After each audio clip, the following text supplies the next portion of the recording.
Welcome to the 21st century, an incredible time filled with technological advances, space travel, and even colored chicks. But curiously, despite all these comforts, right now we are unhappier than ever before in human history. And I'm not just talking about how the sun didn't come out today or that the Wi-Fi is slow. I'm talking about a general disconnection, a constant apathy towards everything around us. I mean, in the past, our worries were a bit more serious, don't you think? Things like the Black Plague, surviving the fall of Constantinople, or being burned alive simply for thinking the Earth wasn't flat. Our concerns have definitely changed, but ironically, we haven't learned how to deal with them. Right now, we get sad about things as simple or trivial as having to hang up the laundry. So, I ask you, what the hell is going on here? Have you noticed this too? The new year comes around, you sit down, review your goals, get motivated, feel invincible for a few moments. You decide to change your life, but then you spend hours watching motivational videos, and in the end, nothing has changed. Why the heck does this happen? What I'm telling you, and everything I've mentioned so far, stems from the same problem and the greatest threat of our time today. And that is, our brains are rotting. But don't worry, I'm here to explain why this happens, what is causing us to become dumber, so to speak, and also how to fix this loss of attention and motivation in a world that surrounds us. Let's talk about dopamine. Dopamine. The first thing you need to know about dopamine is that it's not destroying your brain. Oh no, in fact, dopamine is an essential part of us human beings. But lately, it seems like dopamine is everywhere except where it should be. Now we are told that dopamine is in social media, on TV, in your coffee, and even under your rug. But this is not true. Dopamine has always been there. You need to understand that dopamine is not inherently bad. What's happening is that dopamine doesn't work the way it's been made to seem. Lately, we're told that dopamine is the happiness and pleasure hormone, and that if we want to change our lives and achieve our goals, we must get out of bed, motivate ourselves, and buy a dopamine detox course for just $3.99. But this is obviously false. They're probably doing it to scare you and sell you something, or just to gain clicks on the internet. But in reality, dopamine is good. It doesn't work like an illegal substance where the more you have, the happier you are. No, dopamine is not fentanyl. In reality, dopamine is not a hormone of pleasure or happiness, but rather, it's the hormone of action, or as I like to call it, the hormone of hunting. Let's imagine this. Let's say we have two people in a room, and let's call them Drake and Josh.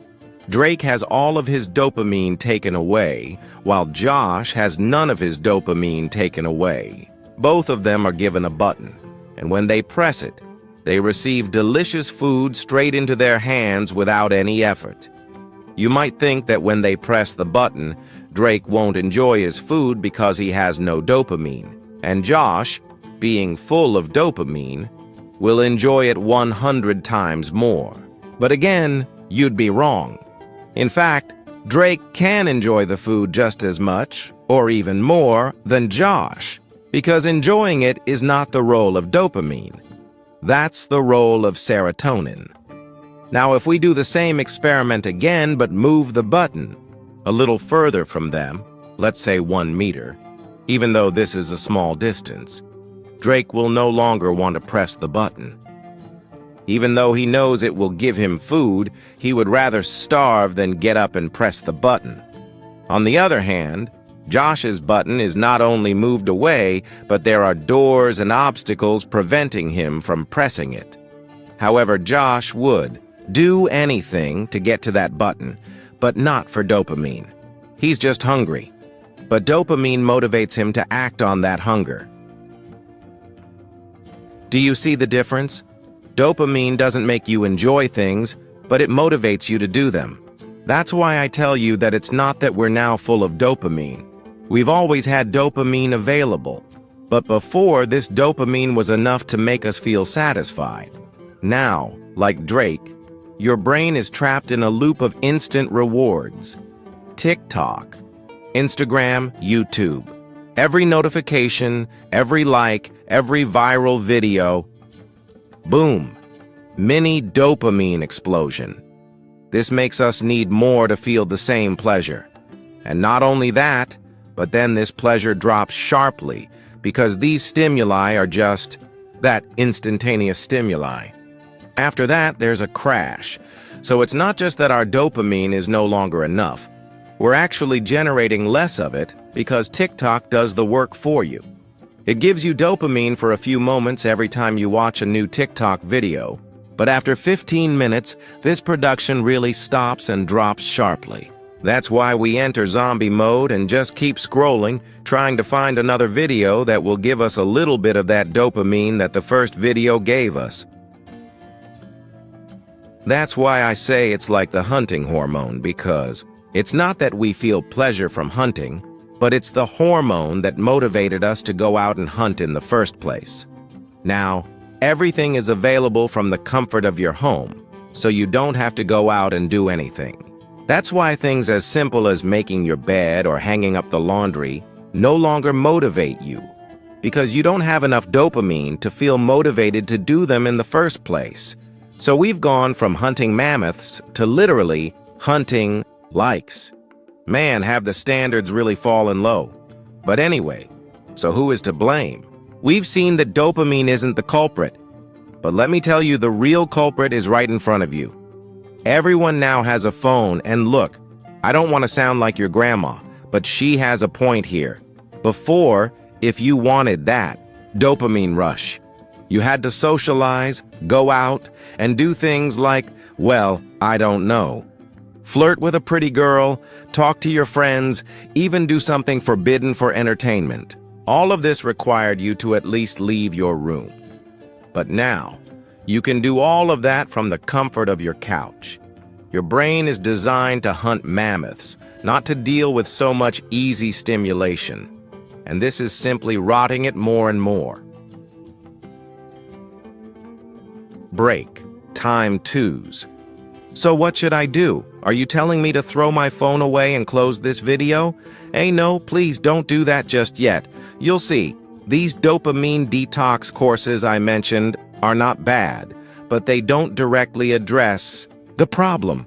They attack the symptoms, not the problem itself. Waking up at 5 a.m. or staring at a wall for 3 hours to detox your brain might work for a bit, but I'm sure you'll drop it after 2 days and return to your bad habits.